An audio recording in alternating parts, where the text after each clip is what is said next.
Chers paroissiens et chères paroissiennes, bonjour. Nous continuons cette petite méditation sur la lettre apostolique du pape Jean-Paul II sur le sens chrétien de la souffrance humaine. Donc le chapitre 4, le Christ, la souffrance vaincue par l'amour. Le pape nous parle en nous disant « Le sauveur signifie, sauver signifie libérer du mal. Le salut est donc par là même lié étroitement au problème de la souffrance. En cela se manifeste l'amour, l'amour infini tant du Fils unique que du Père, qui donne pour cela son Fils. » En fait, le Seigneur veut libérer l'homme du mal, le libérer de tout mal. Et pour cela, eh bien, le Père donne son Fils unique, donne Jésus-Christ. Et donc il y a un amour fou du Père et un amour fou du Fils. Un amour fou du Père qui donne le Fils et le Fils qui va accepter de mourir sur la croix par amour pour nous sauver.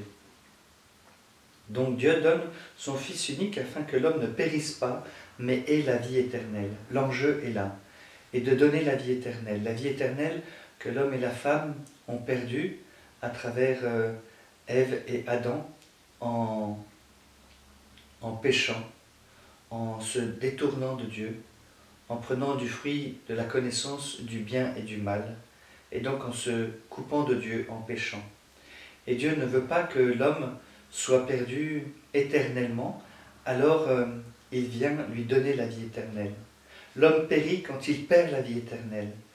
Le terme de périr, c'est de perdre la vie éternelle, c'est de perdre cette vie éternelle que Dieu veut nous donner.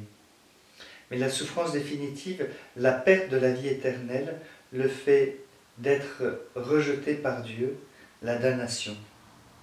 Donc voilà le châtiment, le pire que nous pouvons avoir, la souffrance, la pire que nous pouvons avoir, c'est d'être coupé de Dieu. Alors là, il parle de rejeter de Dieu, mais c'est un terme qui fait que si on se coupe de Dieu par le péché, Dieu ne peut plus nous accueillir si nous ne voulons pas de sa miséricorde, si nous ne voulons pas nous jeter dans ses bras et recevoir son amour. C'est nous qui nous coupons volontairement de Dieu à travers le péché.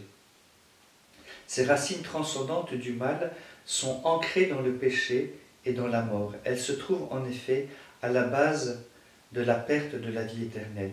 Donc on voit bien que le péché est vraiment ce qui nous détruit de l'intérieur.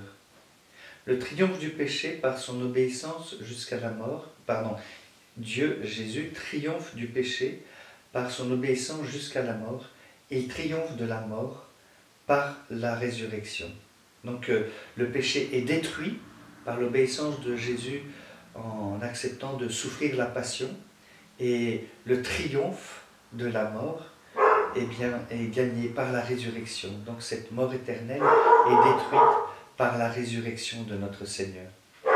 Voilà les petites choses que je voulais vous dire aujourd'hui. Très belle et très sainte journée à vous.